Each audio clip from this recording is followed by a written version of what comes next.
Halo teman-teman, balik lagi dengan saya di Crypto In. Selamat siang teman-teman semuanya. Semoga hari ini luar biasa buat kalian semuanya tanpa terkecuali teman-teman ya.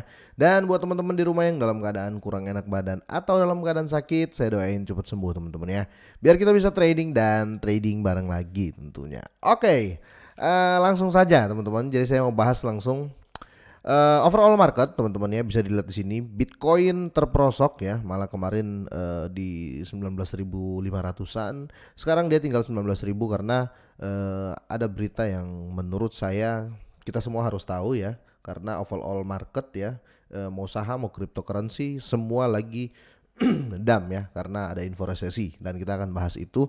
Nah, yang mengenaskan ya, Ethereum ya nggak ada perkembangan sama sekali, malah turun dari 1.800 ke 1.290 sejak the merge-nya kemarin ya. Entah apa ya yang terjadi dengan Ethereum, karena masih banyak sekali polemik dan berita-berita di luar sana tentang Ethereum yang masih so-so ya, atau masih biasa-biasa aja. Tapi di sini memang overall market teman-teman ya lagi merah. Jadi kalau kita berbicara kenapa aset kita turun, saya bukan berbicara tentang kualitas ya. Koin apapun yang kita pegang ketika lagi turun saat ini ya, bukan karena kualitas koin yang kalian pegang itu jelek ya.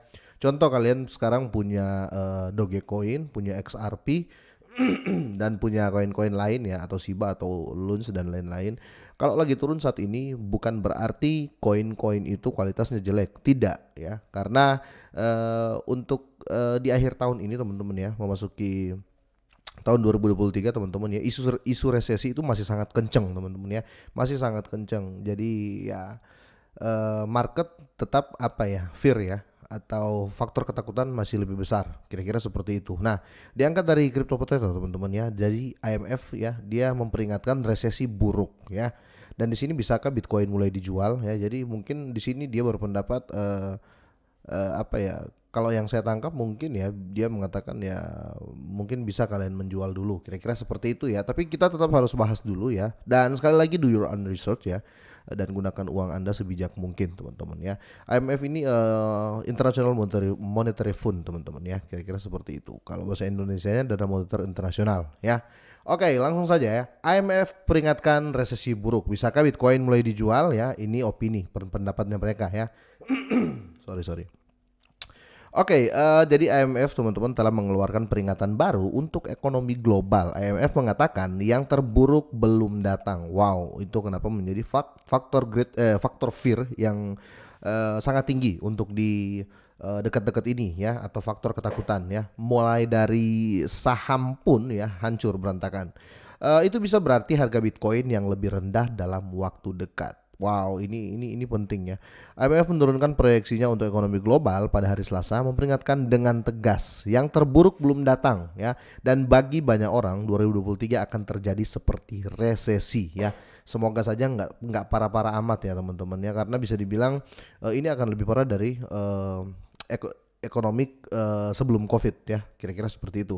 Seperti lelucon lama ya, resesi adalah ketika tetangga Anda ya kehilangan pekerjaan, depresi adalah ketika Anda kehilangan milik Anda. Jika 2023 terasa seperti resesi bagi banyak orang seperti yang diperingatkan IMF, pasar keuangan cenderung mengalami risiko ya. Itu bisa berarti diskon pada harga saham dan kripto. Nah, betul kan teman-teman ya. Kalau pengusaha, kalau investor ya, dia tidak mengatakan ini dam tapi diskon, kira-kira seperti itu ya. Harga Bitcoin tetap berkorelasi dengan saham ya. Bitcoin telah sepenuhnya berkorelasi dengan saham ya selama lebih dari 1,5 tahun. Sekarang ada banyak teori tentang faktor-faktor di balik korelasi itu. Ini mungkin hanya menunjukkan apa yang pasti dilakukan pasar untuk sekuritas ketika mereka mencapai ambang likuiditas tertentu, atau bisa menjadi indikator bahwa uang institusional ya telah menjadi bagian yang cukup besar dari arus masuk modal. Betul. Terlepas dari faktor penyebabnya ya, harga Bitcoin kemungkinan akan menghadapi angin sakal ya yang kuat dan persisten ya. Jika ekonomi dunia tersandung ke dalam resesi, Bitcoin bisa jatuh karena investor menarik uang mereka. Betul sekali teman-teman ya. Investor bisa menarik uang mereka. Tetapi ada dua kemungkinan ya. Karena ini mereka juga beropini. Ada dua kemungkinan. Ada faktor yang terbalik. Biasanya ketika harga diskon, ketika harga dam teman-teman, investor yang masih mempunyai uang lebih ya yang masih mempunyai uang lebih ataupun yang sudah cuan dan tetap nge-hold, mereka pasti akan take profit ya dan buyback atau beli lagi ya. Ini opini saya teman-teman. Karena tidak semua orang akan kehabisan uang, tidak semua orang akan susah ketika resesi ya, ketika terjadi, kalaupun terjadi teman-teman ya. Jadi penting ya, tidak semua orang akan susah ketika resesi ya. Kira-kira seperti itu. Paling kalau seandainya resesi terburuk, mungkin ya semua investor mungkin akan berkurang sekitar 60-70% investor. Tapi ingat 30% investor itu mereka pasti mempunyai dana untuk buyback. Kira-kira seperti itu ya. Prospek bullish jangka panjang untuk Bitcoin. Sekarang di sisi lain ada kemungkinan harga Bitcoin dapat mendapat dorongan dari intervensi Fed ya. Jika Federal Reserve atau Fed ini dan bank lain menurunkan suku bunga untuk melawan resesi, maka Bitcoin kemungkinan akan rally ya. Ada kemungkinan bagus juga di sini dalam kedua kasus. Bagaimanapun, bahkan jika tidak ada intervensi bank sentral dan resesi penurunan harga Bitcoin, cryptocurrency akan tetap menarik kepada harga ini. Ya, betul. Karena cepet-cepetan nih ya, mumpung lagi turun. Karena rata-rata orang berpikir seperti itu. Itu karena Bitcoin tumbuh menjadi terkenal di tempat pertama sebagai respon terhadap resesi 2008 ya. Kita masih ingat 2008.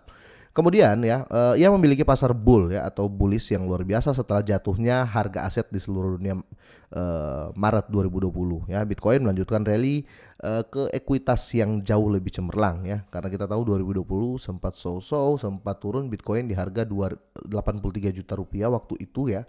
Yang saya saya lihat terakhir ya di tahun 2020, dan di 2021 siapa yang sangka bisa ke 970 juta ya, kira-kira seperti itu. Nah, di sini pelajaran di sini adalah bahwa pasar mengambil risiko dengan Bitcoin serta aset berisiko lainnya masa-masa sulit. Tetapi selama masa-masa sulit, ketika mereka mengingat masa buruk ya, mereka sangat memanfaatkan Bitcoin dengan arus masuk untuk menopang guncangan ekonomi berikutnya. Itu adalah pandangan jangka panjang yang bullish teman-teman. Betul, jadi ada dua versi di sini. Bisa saja ini untuk overall market teman-teman ya. Bisa saja kejatuhan, tapi ya kalau kita berkaca dari tahun 2020 ya, ketika hancur ya Bitcoin sampai hampir 50 juta waktu itu, tapi terakhir saya cek 83 juta ya, saya masih ingat. Karena waktu itu saya nyerok Doge di situ di 2020 ya. Jadi ketika di harga itu teman-teman, banyak investor besar yang take position lah ya. Mereka menganggap ini waktu yang tepat untuk beli ya.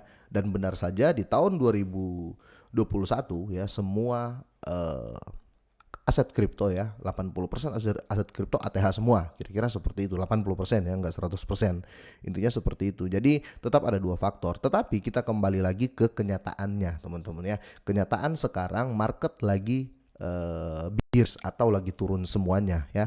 Apapun yang kita lakukan teman-teman ya, lakukan dengan cermat ya. Kayak kemarin saya sempat nambah di launch ya, walaupun sedikit ya, sekitar $50 ya. Yang penting ada lah ya, karena untuk jangka panjang. Ingat, koin atau token apapun itu teman-teman, kalau masih murah ya, nggak usah terlalu banyak ya, nggak usah terlalu banyak. Dan karena gini teman-teman ya, kalau kita beli nggak terlalu banyak, biasanya untuk ngehold itu awet ya. Jadi pesan saya seperti itu. Tetapi tetap do your own research ya. Tetap kalian research lagi ya. Gunakan uang Anda sebijak mungkin. Jangan jadikan video ini sebagai patokan membeli atau menjual. Oke, kira-kira sampai di sini teman-teman ya. Menurut kalian gimana? Resesi ke depan akan bagus di market kripto atau malah sebaliknya ya? Semoga sehat dan sukses selalu buat kalian semua, dan selamat siang.